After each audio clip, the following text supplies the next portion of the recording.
Hey, sorry for the interruption, but we wanted to let you know that this week's episode is brought to you by Spotify for Podcasters. Really cool app. Josiah and I use it for every single show that we bring to you every week. You can edit podcasts right from your phone or computer, so you can start creating as soon as you log into the platform. You can easily distribute your podcasts to Spotify and everywhere else the podcasts are heard, just like we do every single week. You can also create video podcasts on Spotify, which is really cool. And of course, you can earn money like I'm doing right now by including ads and even podcast subscriptions. And best of all, it's totally free. There's no catch. We really love it. We use it every single week. So we encourage you to go download the Spotify for Podcasters app or go to www.spotify.com/podcasters to get started. All right, let's get back to the show.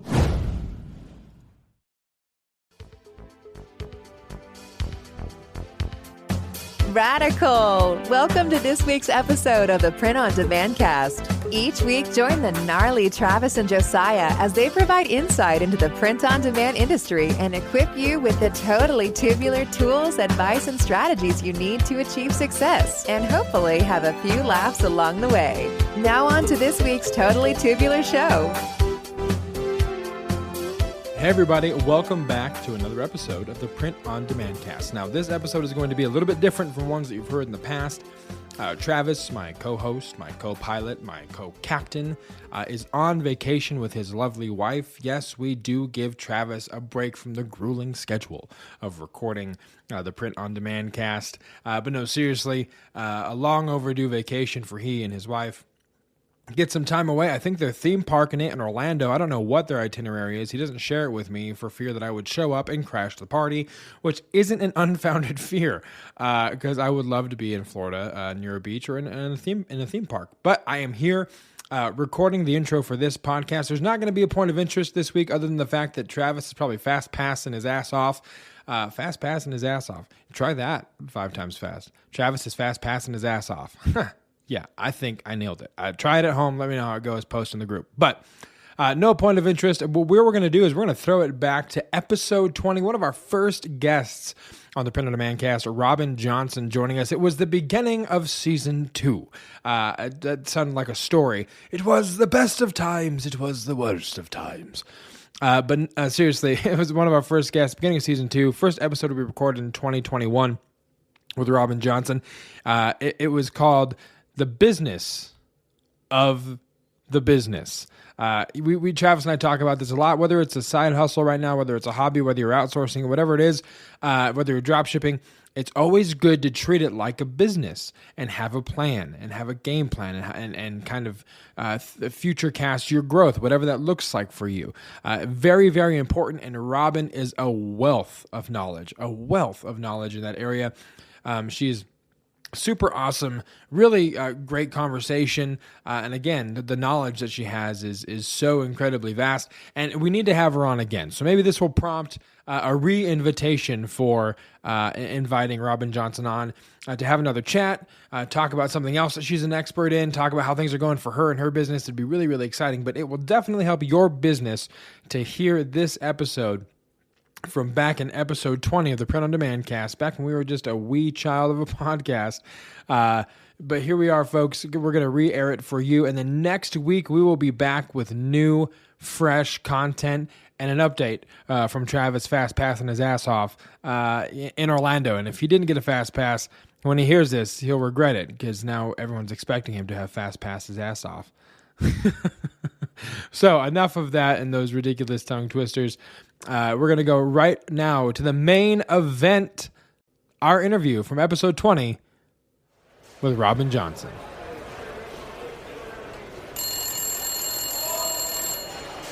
Main event, who's calling?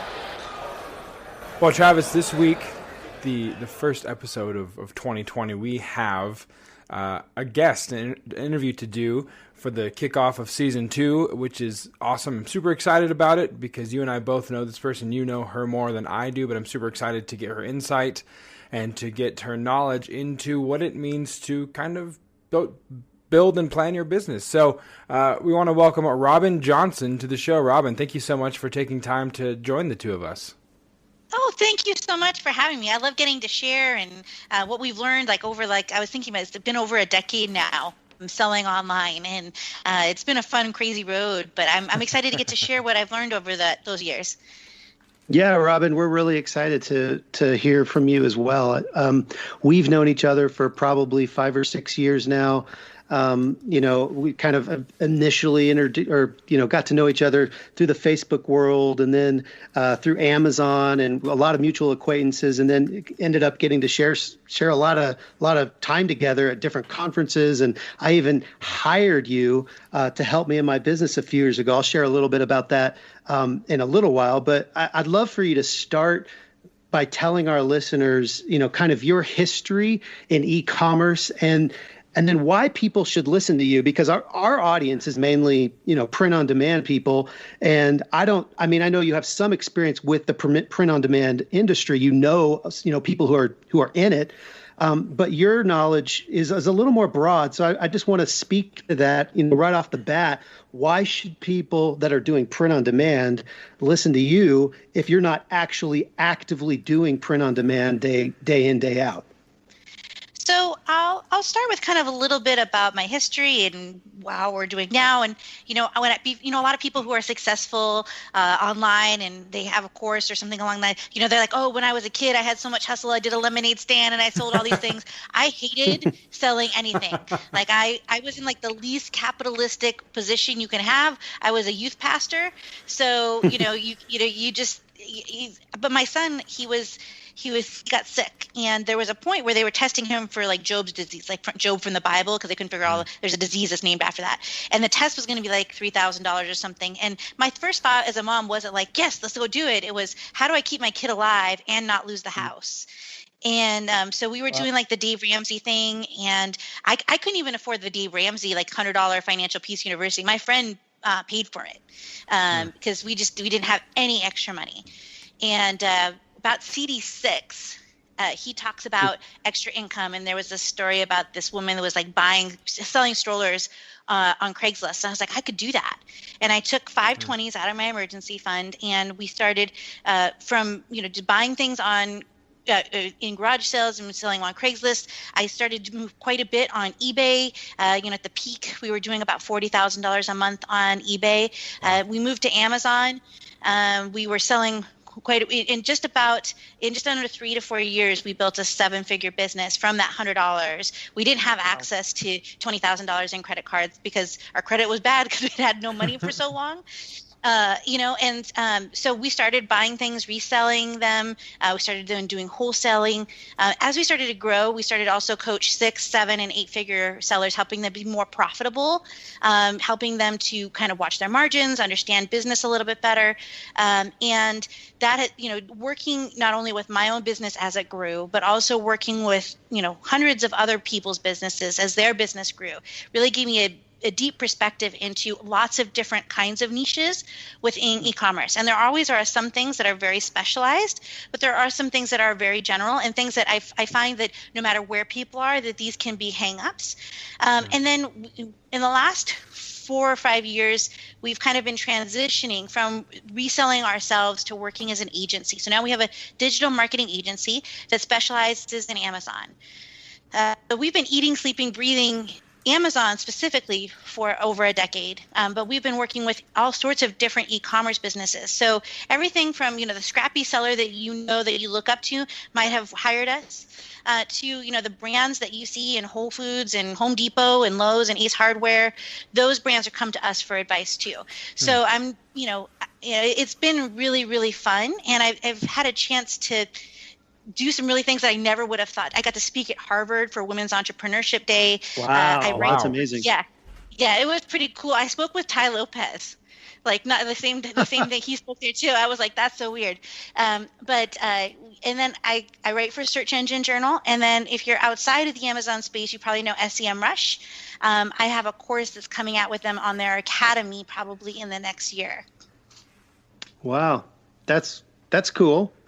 Yeah. And all of that has really kind of materialized in the last few years, even though you've been in e-commerce for over 10. What do you attribute all that? I mean, I'm using air quotes, success Because I mean, what do you contribute all that to? Just kind of the day in, day out, being in the trenches and and then just networking? Networking is important. Being in there and actually doing it. And not getting so caught up in coaching that we stop selling ourselves. It can be really easy that, sometimes people will start to teach and then they don't do. And then especially in e-commerce, things change so quickly. Because I'm speaking at a lot of the conferences where, some of the best Google paid advertisers, agencies will run. And also, I'm getting different perspectives. And then also just watching the future. One of the things, as I've been around for a while, I always have a wave of friends who are like, whatever they're in right now, what they've been doing is, oh, this is dead, it's dying, this is the worst thing ever. Nobody's making any money. But then I see a whole new generation coming in doing kind of on that same platform that is doing really, really well. So one of the things that has been really important to us is we're always looking towards the future and trying to stay away from the curve. I always imagine myself as like Indiana Jones running away from that big ball, especially on anything e-commerce. You have to be focused. Google changes, like if you're on the Google side, Google made some massive changes last year that totally disrupted everything. And then Amazon always makes changes things. So, yeah, yes, they do. So I think that it's that, but it's consistent hard work and then learning. I think the biggest thing where you can get caught up is not looking towards the future and also not making sure that you don't have to have it all at once, but you need to start building out those business fundamentals so that as you start to get bigger deals put in front of you, you can better assess those deals. Sure. Well, that's perfect segue into why I hired you, Robyn. This was probably, 3 or 4 years ago. It was really kind of before I'd really jumped full on into print on demand. I was still selling on Amazon and Etsy and eBay and trying to do a lot of retail arbitrage. And I had some, employees, and I kept wondering why the heck I wasn't ever making, as much money as I was when it was just me. I was trying to get bigger, but yet my bank account was getting smaller. And so I called Robyn and had her come out and kind of sit with me at our kitchen table or dining room table for about 3 days. And we really went into kind of the minutia of business. And I learned so much during that time that I'm still, I'm still utilizing in my business. And it was one of the reasons I wanted to get you on here, Robyn, is to share some of those really cool insights that I learned. They were probably just business basics, but I had never really had anybody share with me some of those basics. And so it was really impactful in my business. I ended up letting a guy go because I just frankly, I couldn't afford him. So hopefully no one gets fired today from your presence. The severance package will come from Robyn Johnson. Should someone get fired from her advice today? Uh-oh. I don't know. So I guess you may want to turn off the record or the machine right now, whatever you're listening to. Buyer beware. Yeah, look at the show notes. We'll let you know. We'll let you know what happens. So, Robyn, as Travis said, a lot of people that are listening to our show, of course, are in the print-on-demand business, and whether it's drop shipping or they're producing themselves. So, if Travis were to have come to you when he was getting into the print-on-demand business and setting it up from scratch, what are some of the things that someone setting up a pod business would want to focus on? We'll start there. What do you think are some of the essential things that you need to keep in mind when building this business model? So you need to understand a little bit about psychographics and demographics. You have to be able to understand your customer and in order to understand what's going to cause them to purchase. So if you're going, I had a national team. They came to me and they wanted to do some products for Amazon. And they're like, we're just going to do a jersey. And I was like, well, you can't just do a jersey. Who's your target audience? Are you trying to target the people in the box seats? Are you trying to, target the people in the cheap seats? Because, the type of fabric you use, the type of jersey you use, the price point, all of those things, an inexpensive jersey is going to turn off people in the platinum seating areas, right? So you need to understand your customer, and then you need to understand all of your costs. So it's really easy to look at, I sell this for $9.95, and then let's say I'm selling on a marketplace and I take this much fees, or, I'm spending this much on ads and that's taking that much fees, or this is how much it costs me to print. You need to make sure you're really looking at all of your costs to understand your margins, because in general, your margins are going to shrink as you grow, because you're going to have to, you're probably calculating your time as free. So as soon as you have to hire somebody, that's going to make a substantial dip into your margins. And the other thing is, you really need to account for, like, if I was going to hire somebody to design these images, and let's say I'm a grid designer, and so I'm going to design these images for free, but at some point I'm going to have somebody else do that. You need to be building that amount into your costs, right? So to hire a designer at the same level of me would cost X per hour. They could do probably X designs per hour. So this is going to tell me that, for each one of these shirts that I'm testing, this is how much that cost is. And then you want to start to look at of how many shirts do we design before we get a hit, so you can understand. And with the research that we're doing, we get about one winner out of how many shirts, whether it's 9 out of 10 or it's 1 out of 10 or 1 out of 25, then that's something you want to be thinking about as well, to make sure that you have enough capital on hand.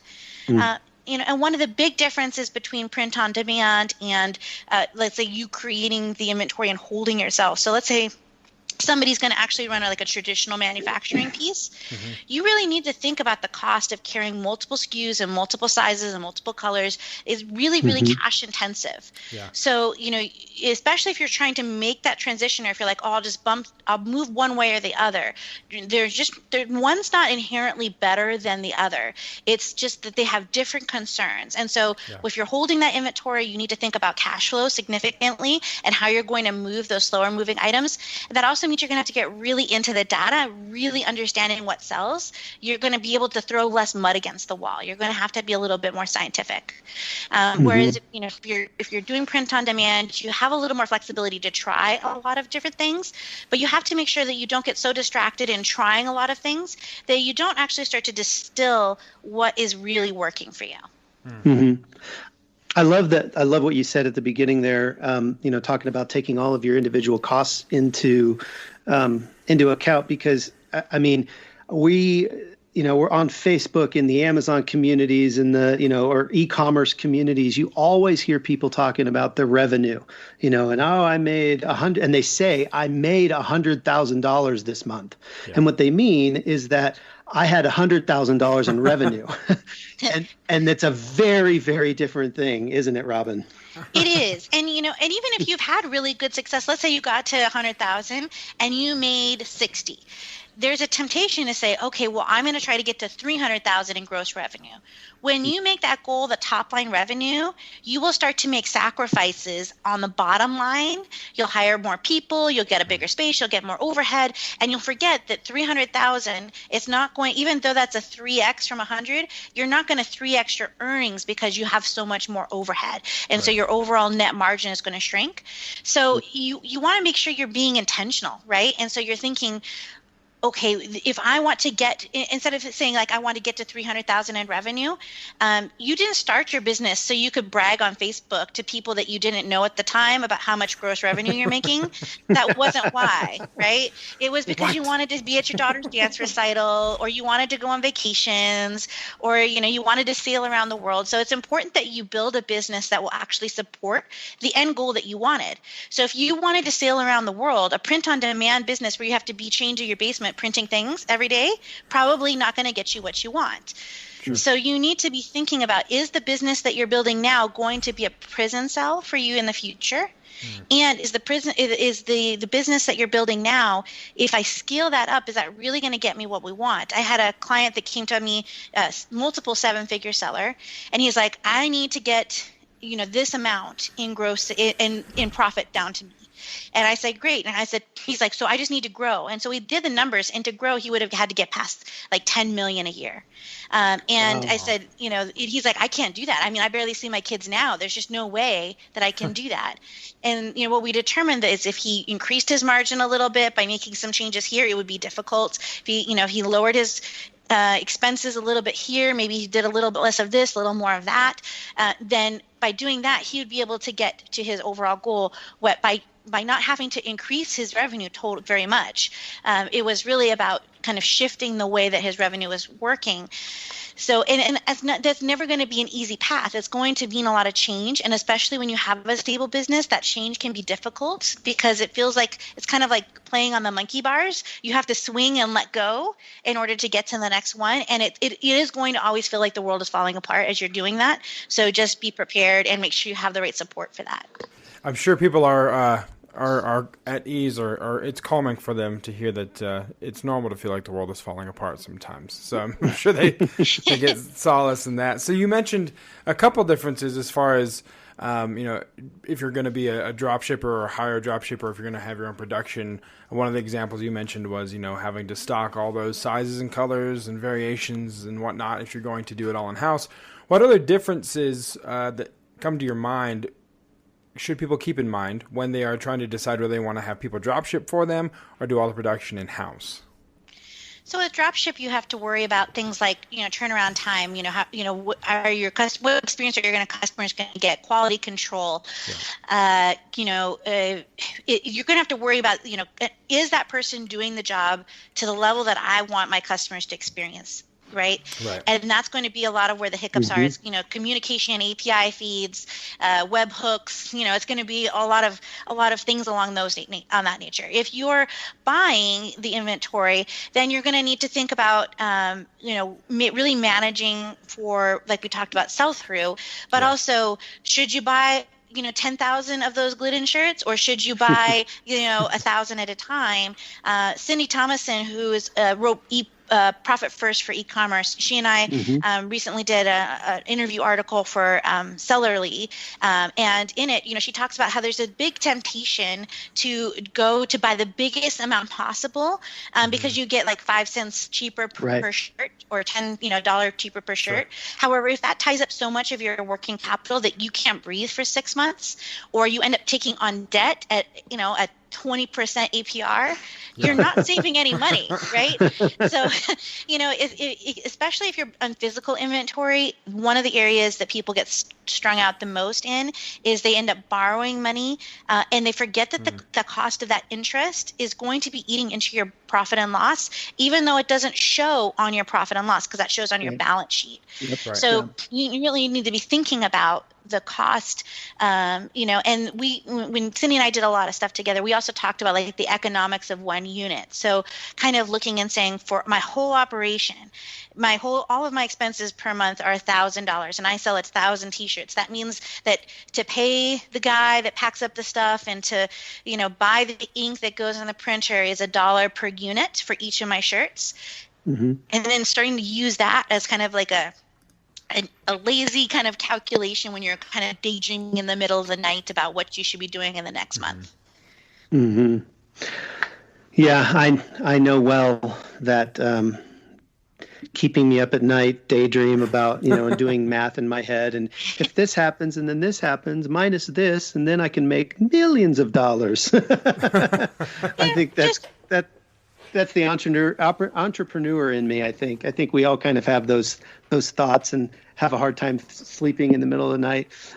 What you mentioned, profit and loss statement. You mentioned balance sheet for some of our listeners who, again, are just kind of getting started with this whole thing. Can you share a little bit about the difference between a profit and loss statement and a balance sheet? It's a little off script, but I think it's important for some of our listeners. Yeah, it's very important. So when I first started my business, I thought accounting was math. Let me tell you, accounting is not math. It's voodoo created by the devil. It is horrible. It doesn't make any sense. Like the accountant came over and she's like, well, you don't. I showed her my little spreadsheet. She's like, well, you don't have dual entry. And I was like, I don't know what you mean by dual entry. I had to put my hands under my bottom because I was afraid I was going to punch her. Now, Travis knows that I'm not a very violent person, but I really Nate put his shoulder. And after that, my husband put his hands heavy on my shoulders because he was afraid I was going to hit her too. So, if you don't understand this piece yet, this is a really important part about being a business owner for a couple of reasons. One, you're going to need this to fill out your taxes. Important. If you decide to buy a house or sell a house, they're going to ask for this documentation. If you sell your business, you're going to need this. If you get a loan from SBA, you're going to need this. So it is important. I recommend you not use something like GoDaddy accounting because it doesn't have the full suite, right?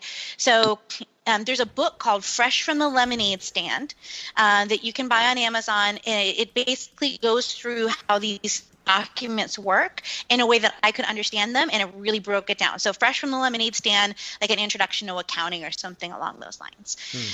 So there's your profit and loss, and your profit and loss says this is, so you basically, you there's like a chunk at the top, think about a box at the top, and that has all the money that's coming into your business.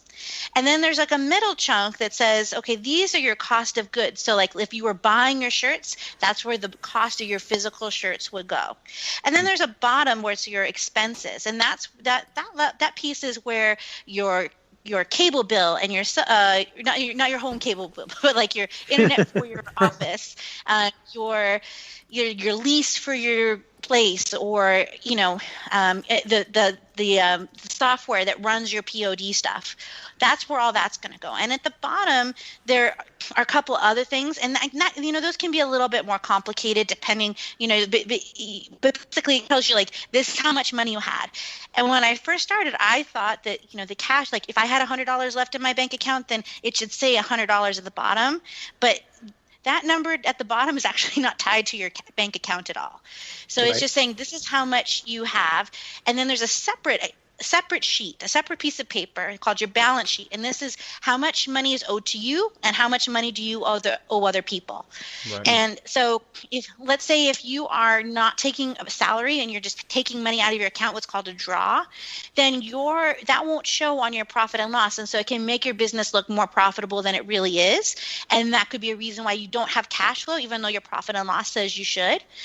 Or if you have a $30,000 loan and you're paying, let's say you're paying $1,000 a month and you can't figure out why it says that you're profitable, but you are losing money every month. It's because you're not getting that whole picture. And that's when I would recommend that you get a bookkeeper that really will do some like profit coaching. Yeah. Not to mention her again, Cindy Thomason does do that. And there's lots of other people that will do that too. So, but you want to have somebody that's going to have some experience with e-commerce. They don't have to know Amazon, but if you're doing PayPal, you need to make sure that they understand PayPal because PayPal's a little tricky. The biggest thing is that if you're doing inventory, if you're holding inventory, that they've worked with inventory-based businesses because there's certain deductions and things that need to be set up a certain way in order for you to take advantage of them. And your bookkeeper doesn't have to be the same as your accountant. They can be two different people. They are for me. I have a bookkeeper that helps me manage all of that day to day. And then I actually switch accountants about every 3 years because I like to have somebody with a fresh point of view. Because, it's easy to have a client and kind of be like, oh, they're kind of my client already, but to not really go in with the deep dive that you might with a new client. So we start interviewing about every 3 years on that. Huh. And for those listening, the book that she referenced on Amazon is The Accounting Game, Basic Accounting, Fresh from the Lemonade Stand, that you can get on Amazon. So I actually might get that myself because my wife and I have been having conversations of like, what the hell is any of this actually mean? So it's a good pro tip. I'm sure I'll be grabbing that book here soon. So when we talk about business analytics, Robyn, you said when I asked you about setting up a POD business, psychoanalytics, I believe, is a term that you used.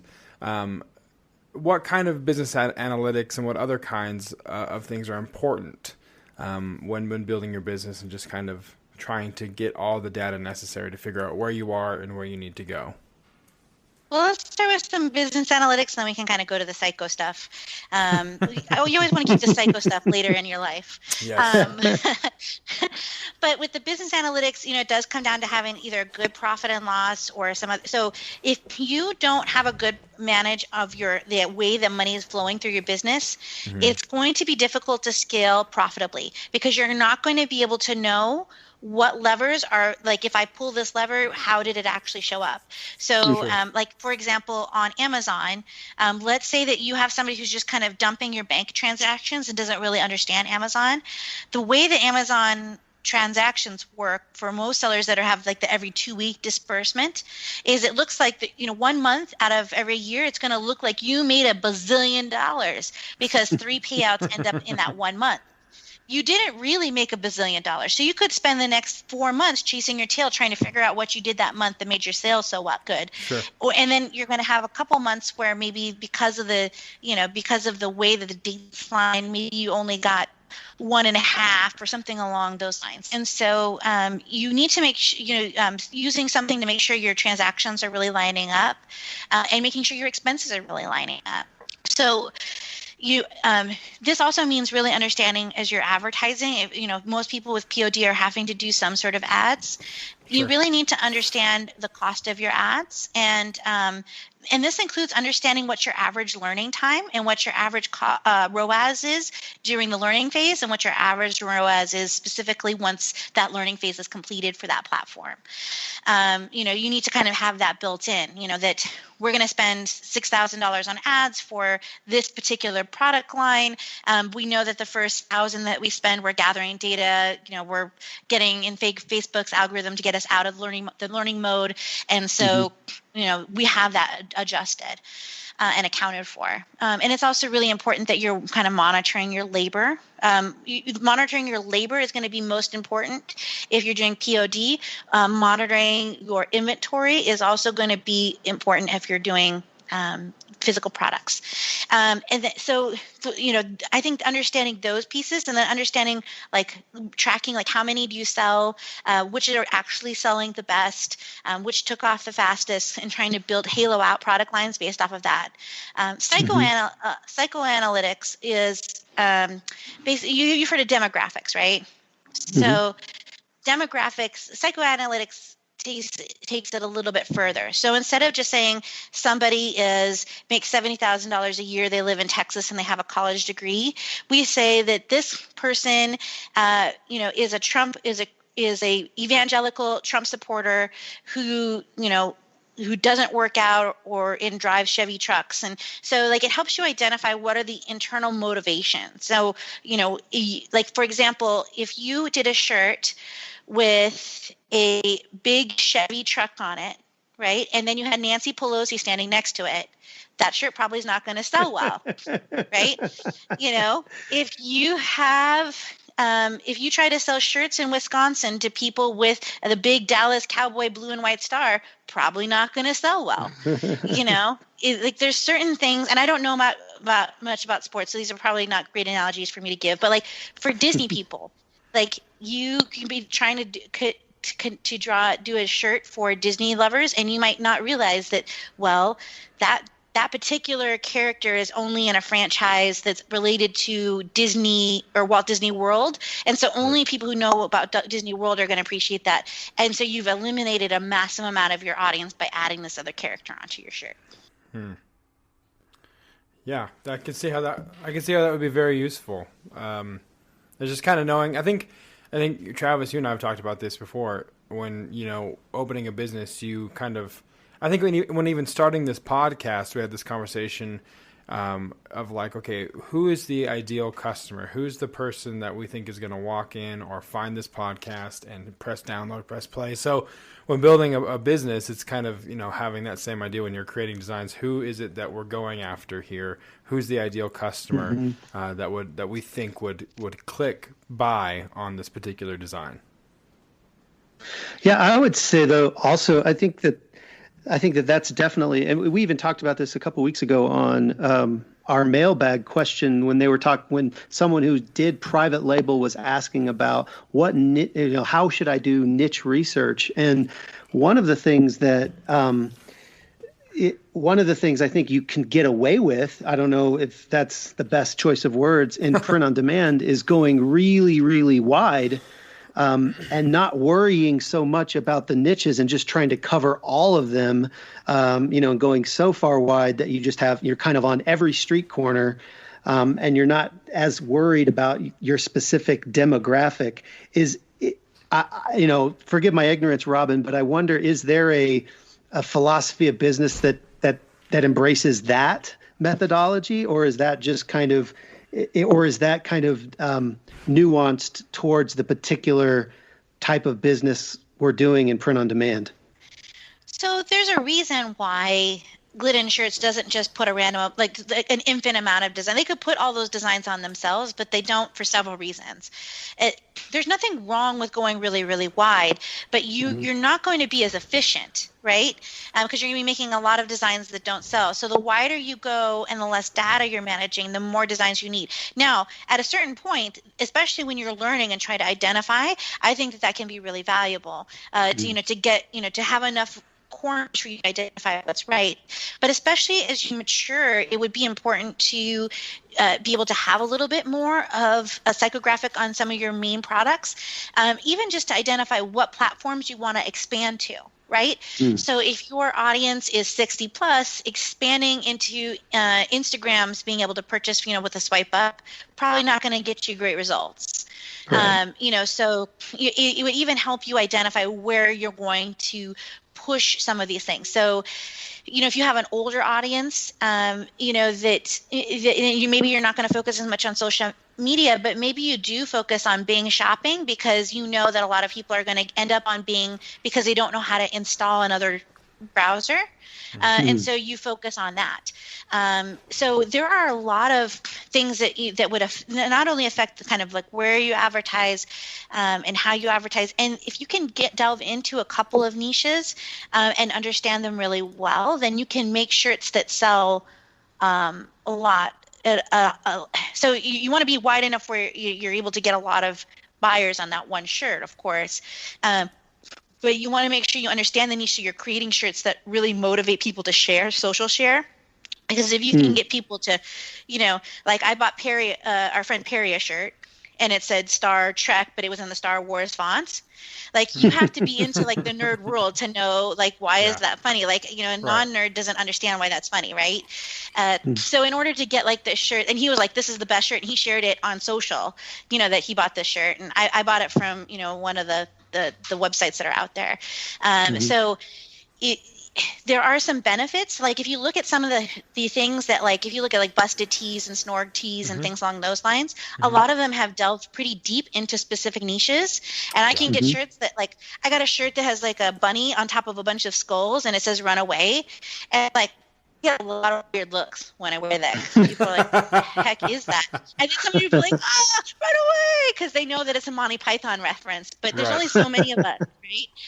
So, I think that there can be advantages to exploiting a niche. Of course, you have to be careful that you're not exploiting a niche to the point where you're getting involved in anything that could be copyright infringement. I mean, a couple of Disney shirt places got taken down last year because they got a little too close. Right.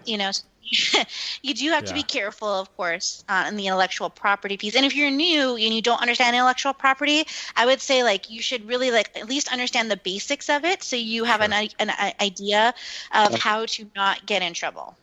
Yeah, we had Ken Reel on a few episodes back and kind of delved into that, and it was really good learning some of that from somebody who's really, really understands trademark and copyright and all of that. That was a really interesting episode. If our listeners haven't heard that episode, I believe it's episode 5. Josiah, or no, I'm sorry, I think it's episode 8 with Ken Reel. So, are you firing up the Google machine right now?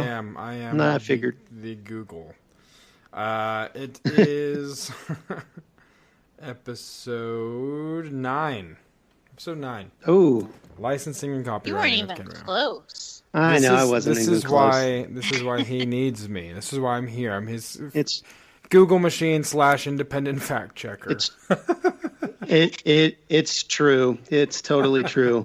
I got one more question on this, and then we'll transition. But I'm just wondering if there are, or if you could identify, Robyn. Data is kind of this buzzword, in certain situations. Obviously, it's very important, but I'm wondering if there are certain data points that can lead to distracting us from what's really important, getting so focused on one piece of data that, we just kind of throw the baby out with the bathwater, or maybe that's a bad analogy, but you get what I'm saying? Like it distracts from the real bottom line data that we really need to focus on. Is there anything that you could maybe using as an example of stuff that maybe isn't as needed as some of the more, I don't know, profit and loss, balance sheet types of data that we need to run our businesses off of?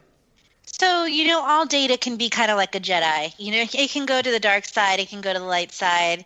There's a lot of so, I mean, like even ROAS, return on ad spend. People will be like, oh, I'm getting a 4 ROAS. Well, if your margin on that was 10% before you started your ads, 4 ROAS, you're going to go bankrupt really fast. So good for you. You have to be careful that you're not like shooting yourself in the foot. This is the same thing for, and the garbage in, garbage out. If you have some guy in the Philippines doing your books and you're making business decisions off that and you're not checking his work, you could be making some bad decisions because that data is not going to be really valuable. The things that I really look at on the overall business is I want to look at profitability. I want to look at scalability. And that really comes down to systems and being able to monitor how many designs are is it feasible?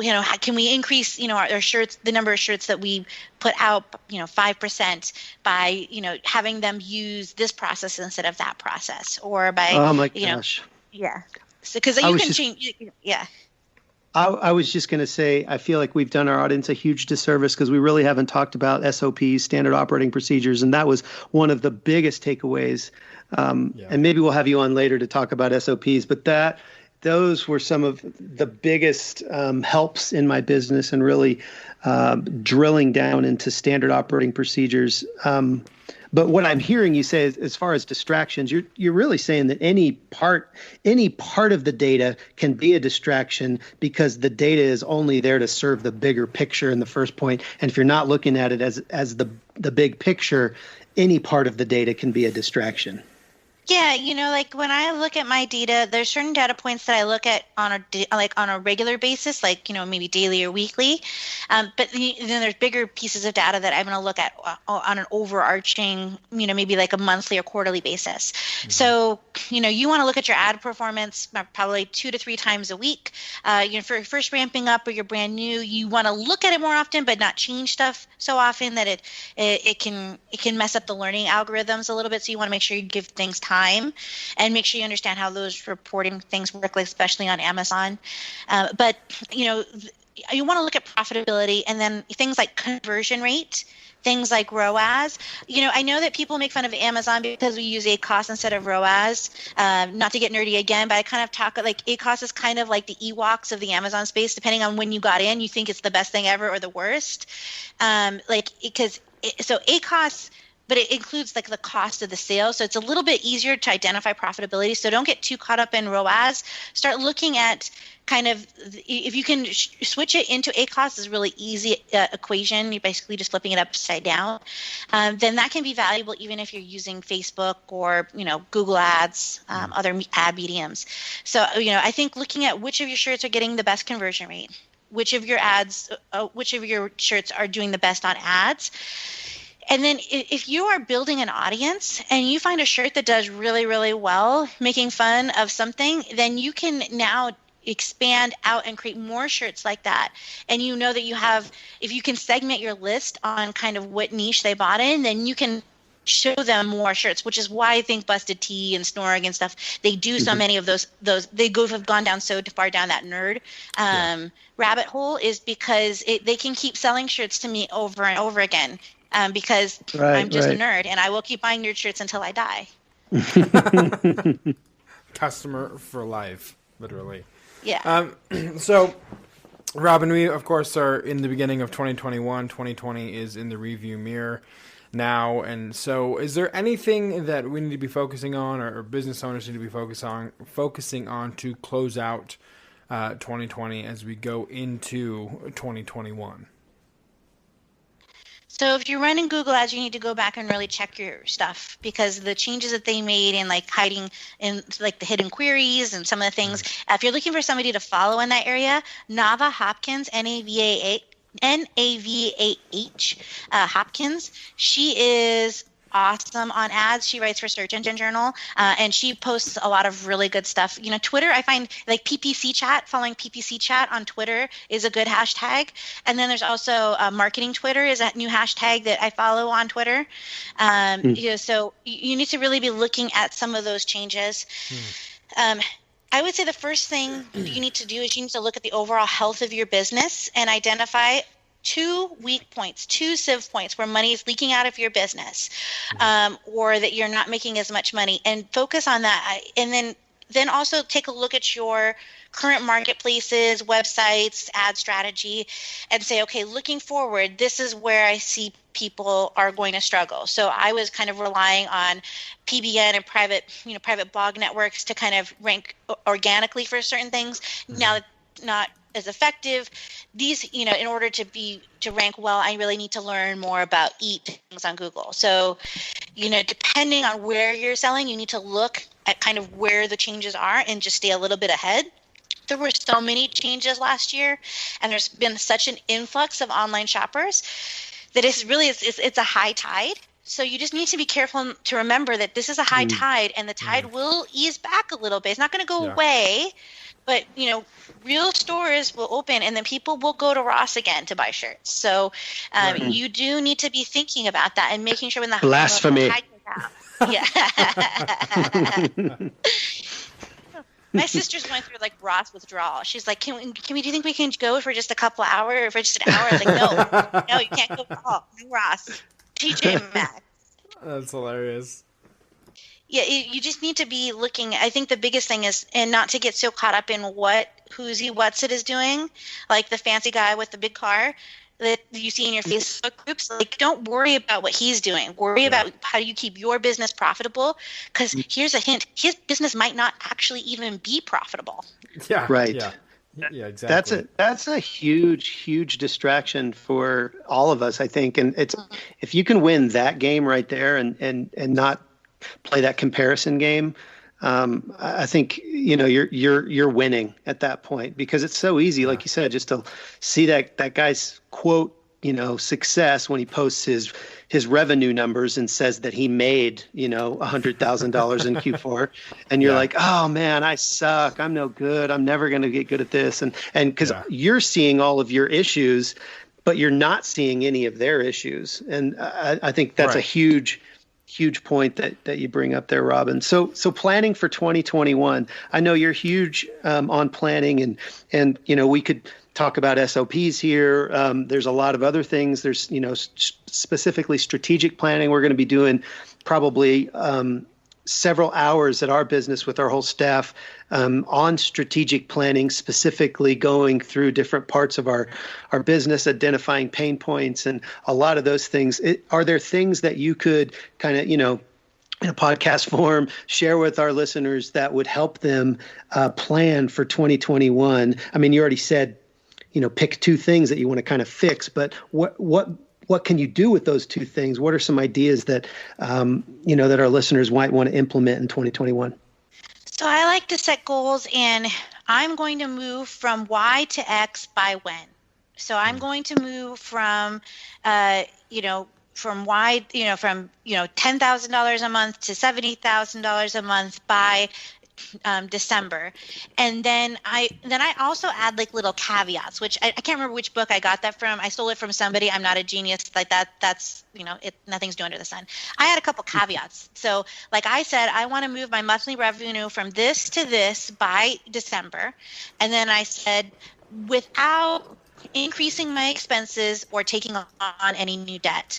And I also added a profitability goal that I wanted to be, I wanted to have this many thousands of dollars above the, that is positive at the bottom of my profit and loss.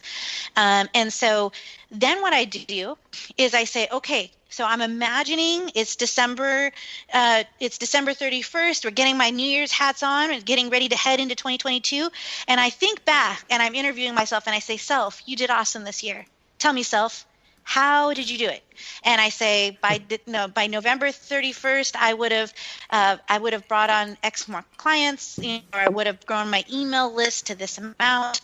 By November, I would have had this many designs, and I would have had my email at this many. So you want to make sure you're really identifying what those levers are. And I kind of imagine it all the way back. I got this from a class that I took 20 years ago, and they called it like the Merlin effect or something. And basically you save, and then what happens when you get all the way back, if you get all the way back and you say that's way too much work, there's no way in God's green earth that I'm going to do that. Then you say, okay, well, let me readjust that. And maybe I need to lengthen out the time or lower the goal. And then sometimes you're like, wow, I could actually do that goal sooner. But by making sure that you know what needs to be done this week, next month, it keeps you on target. So because if I say I want to lose 40 pounds, it's really easy for me to say I'm going to still have that cheesecake tonight because I can walk it off later.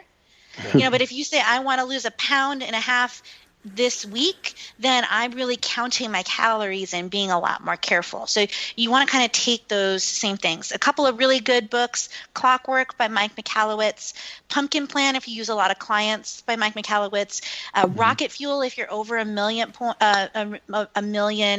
plus, and then 4 Disciplines of Execution if you have a large team. Those are all really good goal setting books.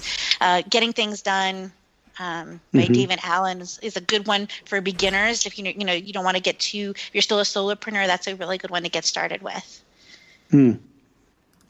Wow, that's awesome, Robyn. This is a lot of really good information.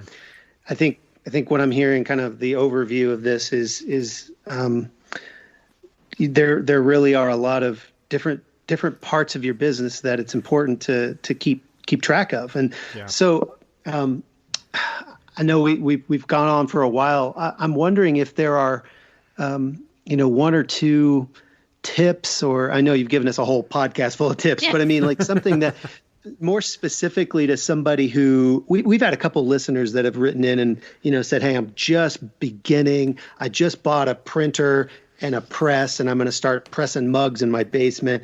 What kind of printer should I get? What kind of mug, press should I get? Blah, blah, blah, blah, blah. They're asking very, very beginner questions. And I'm wondering if there are, maybe a couple of pieces of advice you would have for them as they're brand new, starting out, and like setting up their business. Is there anything that you would share with them?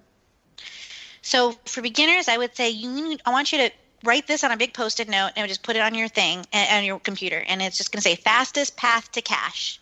You need to get some wins before your spouse says you need to stop this stupid hobby because you're not making any money. So, and that goes both ways, whether you're the female or the male spouse.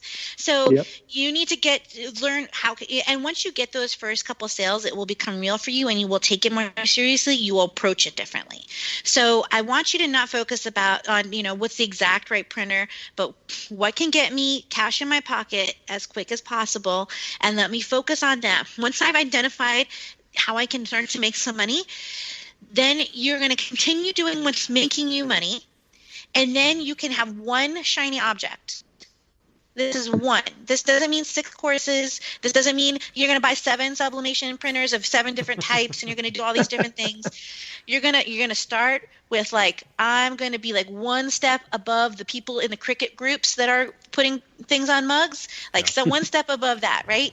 And then I'm going to make some stuff. And I'm going to sell some stuff, and then I'm going to use a little bit of that profit to buy the next printer, and I'm going to keep making the mugs because now that's profitable, but now I'm going to start making the T-shirts. And you can't go too wide. It would be like if I said, I'm going to learn to play music, and I'm going to learn to play the piano, the drums, and the harp all at the same time. You're going to be learning so many different things. You're not going to get any traction. You're going to lose the motivation you need. So I would say pick one thing, commit to it for 3 months. And then as you have success, you can always halo out. But if you halo out, if you get too wide, it's very difficult. You're kind of like Fred Flintstone. You're rubbing your feet, but you're not getting anywhere. And that makes it very hard to make the money to be able to go full time. For those of you who are past the beginner stage, the biggest area where I see people get caught up on is they're so focused on growing, and they get so caught up in like all the fires that need to be put out all the time that they don't actually get anything done. So you need to triage, and you need to say, I'm going to drop balls for the next month, and these are the balls that I'm going to let fall. So maybe I'm not going to focus on this particular marketplace for this month, or maybe I'm just going to let, some of the things that are kind of broken run for a little bit. Because I'm going to really focus on building some SOPs so that we can, in some processes, building out like an Asana board or a Trello board, so that I'm not running from fire to fire. You can brute force your way to about 2 million for many people in most e-commerce platforms. But after that, it gets very difficult to just work your way through. You have to have some systems, some planning, and some strategy. And different people hit that cap. Some people hit it at $50,000 a month. Some people hit it at much higher. So it really kind of depends on, the niche you're in, kind of how you're working, and what your cost of goods are. But those are kind of some of the big things, I would say. Wow. That's awesome. Like Travis said, this podcast has been just full of tips and insight that I think are even helpful for Travis and I. We always say that when we interview people, we're always the first listener. And so we're always the ones that learn the first and get to then pass it on to those in the listening audience. So, Robyn, before we wrap this up, if someone wants to reach out to you, someone wants to find you, to ask your advice, to hire your agency, to get your help on their business, where do they find you? What platforms, websites, so on and so forth? So go ahead and plug all of that and let people know where they can find you and follow you. So you can find me on Twitter at AMZ Robyn Johnson, or AMZ Robyn Johnson. That's ROBYN Johnson. Or you can go to marketplaceblueprint.com. If you want to learn about listing optimization, if you go to marketplaceblueprint.com/Facebook, it'll take you to a Facebook group that we have specifically for listing optimization. And so you can also get a hold of me. You can find me there. You can, please don't stalk me though. I appreciate that. And, I just want to say one more thing, that being a business owner means failing more times than you're successful. The people that you're looking up to, you just haven't seen the times that they've biffed it in the mud. So you want to be able to, don't avoid failure. Just fail fast, get up. Fail fast, get up. And, make sure you're managing your costs so that you can afford to keep getting back up. Right. And it's tough. And anybody who tells you that being a business owner is easy is not being truthful. It's tough. 100%. But it is well worth it, Yeah, it's like the Winston Churchill has a quote that says, "Success consists of going from failure to failure without loss of enthusiasm."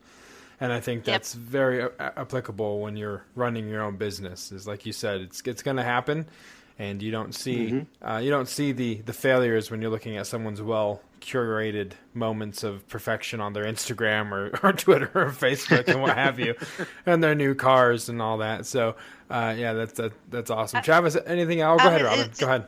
I was going to say, I was in an Amazon conference. I might have even been RMC, and we were talking about why are there so many stinking youth ministers that are successful in Amazon? And I think it's because as a youth minister, you keep failing because the mission is so much more important that you're willing to keep trying. And I think that's a good, when it comes to being an entrepreneur, you really need to understand why you're doing it and keep that why at the forefront, because otherwise it's too easy to give up. So, and I failed 400. We were in a network marketing company. My husband tried doing real estate. You can't judge your chapter 1 to somebody else's chapter 13. Sure. Right. Yeah, absolutely.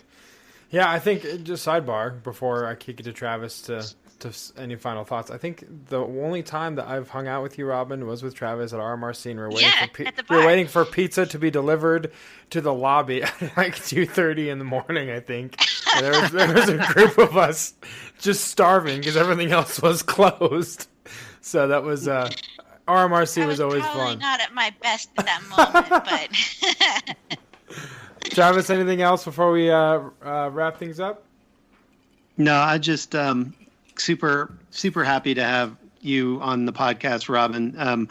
Always been a big fan, and I really appreciate your just your heart to want to help people and really encourage them no matter what point of the journey they're on. You've always been, a phone call or a Facebook message away from me for many years, and I've taken advantage of that, and I've learned a lot from you, and I really appreciate you, and I'm very proud to be able to call you a friend. And thanks for coming on our show, Robyn. Thanks. And if you're listening to this, you need to keep listening to this. These guys are really generous, and it takes a lot to put a podcast out week after week. And so make sure you thank them for doing this for you guys as well. Awesome. Well, thanks, Robyn, for joining us, and we look forward to having you back, because I'm sure there's more that we can touch on with you as well. So thank you so much again for taking time out of your schedule to join us. My pleasure. Thanks for having me. Well, there you have it, ladies and gentlemen, our interview with Robyn Johnson. We told you on the front end of this thing that there was going to be so much knowledge shared with us. Travis, what was one of your biggest takeaways, man, of this interview? We covered so much ground, and I feel like we could have her back to cover, like you were saying, even in the interview, SOPs and stuff like that, which is something we probably should cover for the listeners. But man, what did you think of the interview, and what was your takeaway? I always love listening to Robyn talk, because she's got so much information, so much knowledge, and she's really good at what she does. I love the fact that she, tried to kind of boil it all down to, not the whole competitive thing. We talked a little bit about that. We've touched on that in the past on different episodes, and just not falling into that trap, because there are people that listen to this podcast and are like, oh man, I want to be like Travis and Josiah, and what they're doing with their print on demand is so cool, and blah, blah, blah. And I'll tell you, just like Robyn said, I have fallen on my face multiple times as have you. And the only difference between me and somebody who, is just starting is that I've fallen down more. Right. I've just chose to get back up. And I think that's such an important thing. And then the other side of that is that it never goes away in your business. There's always this temptation to look at somebody else's business and be envious of that, and envious of their success. And, you've heard the idea that you've heard of the overnight success, and that there is no such thing as an overnight success, because like she said at the end of the interview, you're comparing your chapter 1 with their chapter 13, and it just doesn't work that way. No, absolutely not. I love that she touched on that too. There's a saying that says, comparison is the thief of joy. And it's true. When you compare yourself where you're at with someone else, you're going to not only rob yourself of the joy that you should be experiencing from just taking the initiative to start, but also robbing yourself from being present in the moment, and enjoying where you're at, and enjoying the start of the journey. Like Travis said, he and I, basically switched business models, respectively in our businesses from Amazon to print on demand, and we could regale you with story after story of when we were doing Amazon wholesale accounts that just went south with various products or retail arbitrage buys that completely bit us in the ass. Like, there's tons of those stories, tons of those, like, well, we're going to have to chalk it up as a loss. And so, as Travis was saying, we have fallen more often, which is the biggest difference between us and someone that's just starting out. So one of the biggest reasons in starting this podcast was we want to be able to turn around and kind of guide you through the path that we went in starting, and kind of let you know where that pothole was that we, bruised our knee or cut up our shin or whatever. So we just want to kind of help you guys along in the journey.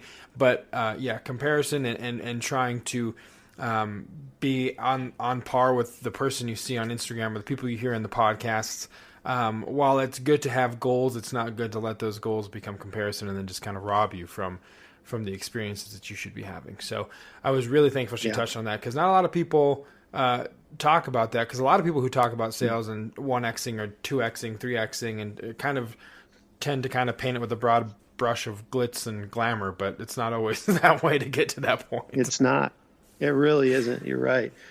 It's not pretty all the time. You do skin your knees because you do fall down. Like you said, I could tell stories upon stories of from private label to wholesale to retail arbitrage to, drop shipping, print on demand, to doing it in my basement, to burning mugs over and over. I have cases. Well, I had cases and cases of burnt mugs that I just went through trying to figure all this out. And, it's all part of my story. Yeah. And, I did make some mistakes, but I also had some pretty awesome wins. And I wouldn't be where I'm at today without both. Yeah. Absolutely. Yeah, it takes failure to have success. Can't have one without the other. So thank you guys so much for listening. If you have questions for Travis and I, if you have questions for Robyn that you'd like us to pass along, maybe when we have her back, we can kind of hold those questions. But as always, printondemandcast.com is where you go to find the show. info@printondemandcast.com is how you reach out to Travis and I, ask us questions or anything that you have on your mind in regards to print on demand. You can find us on iTunes, Spotify, Google, all of the places you get your favorite podcasts. Your favorite print on demand podcast is there as well. So be sure to rate on iTunes and subscribe. But until next time, guys, for Travis, I'm Josiah. Thank you so much for listening, and we'll see you next week right here on the Print on Demand Cast. See ya. Thanks for listening to this week's episode of the Print on Demand Cast. We hope you enjoyed the show. If you've got a question or a suggestion for the show, send Travis and Josiah an email at info@printondemandcast.com. Take a minute to rate and review the show on iTunes or wherever you get your podcast. And don't forget to subscribe now so you don't miss next week's episode. See you next week.